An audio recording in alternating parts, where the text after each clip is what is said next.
Hey everyone, and welcome back to the channel. Today, we're diving deep into the wonderfully tangy and gut-healthy world of fermentation. If you've ever seen those gorgeous jars of fermented veggies at the farmer's market or health food store and thought, I wish I could make that. Well, today's your lucky day. We're going to make some incredible, crunchy, and flavor-packed fermented carrot sticks. It's way easier than you think, and the result is a delicious, probiotic-rich snack that your gut will absolutely thank you for.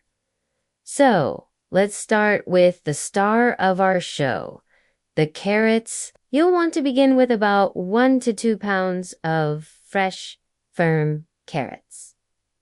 Give them a good scrub under cold water. You can peel them if you like, but I often leave the peel on for extra nutrients and a more rustic feel. Just make sure they very clean.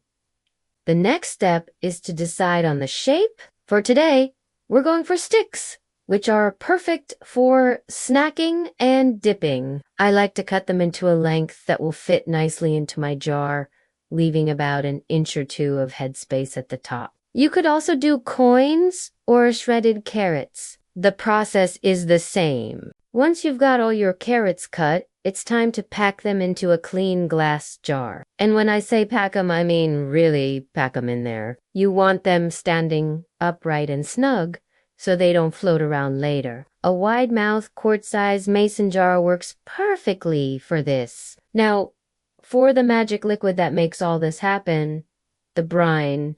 The brine is simply a salt and water solution that creates the perfect anaerobic environment for the good bacteria Lactobacillus to thrive while keeping the bad guys out. The ratio is super important but also super simple. For every 2 cups of water, you'll need 1 tablespoon of non-iodized salt. It's crucial to use salt without iodine, like sea salt or kosher salt, because iodine can inhibit the fermentation process. Use filtered or dechlorinated water if you can, as chlorine can also interfere with our friendly bacteria. Just stir the salt into the water until it's completely dissolved. You'll be surprised at how this simple mixture transforms plain carrots into something truly special. This next part is where you get to be a creative culinary artist.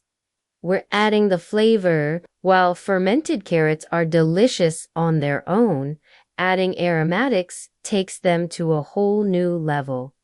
Think of this jar as your canvas. Some classic additions that I love are a few cloves of garlic, maybe smashed a little to release their oils, and a generous sprig of fresh dill. Black peppercorns add a nice, subtle warmth. If you like a bit of a kick, a pinch of red chili flakes is fantastic. You could also try mustard seeds, coriander seeds, or even a bay leaf.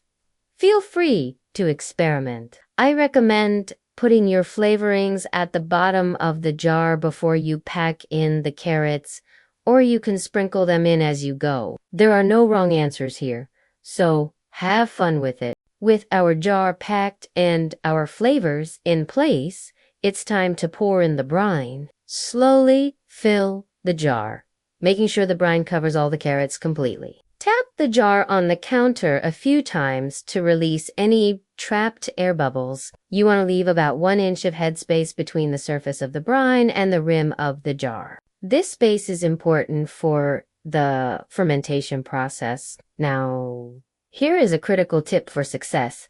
You must keep the carrots submerged under the brine. Any vegetable matter exposed to air is a potential spot for mold to grow. You can use a special fermentation weight, a small glass dish that fits inside the jar, or even a clean cabbage leaf folded up and tucked on top to hold everything down. Whatever you use, make sure everything stays under the liquid.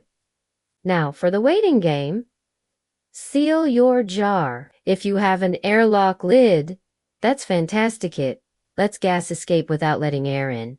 But if you don't, no problem. Just use the regular lid and screw it on loosely, just until it's finger tight. This is important because as the carrots ferment, they will produce carbon dioxide. If the lid is too tight, pressure will build up, and you could have a messy explosion. If you're using a regular lid, you'll need to burp the jar once a day. That just means quickly unscrewing the lid to release the pressure and then tightening it again. Store your jar at room temperature, ideally between 65 and 75 degrees Fahrenheit, and keep it out of direct sunlight. You'll start to see bubbles forming in the jar after a day or two. That S fermentation in action. Let it ferment for about 5 to 10 days. The longer it goes, the tangier it will get. The best way to know when it's done is to taste it. Around day 5, open it up and try a carrot stick. Is it tangy enough for you? Does it have a pleasant fizz?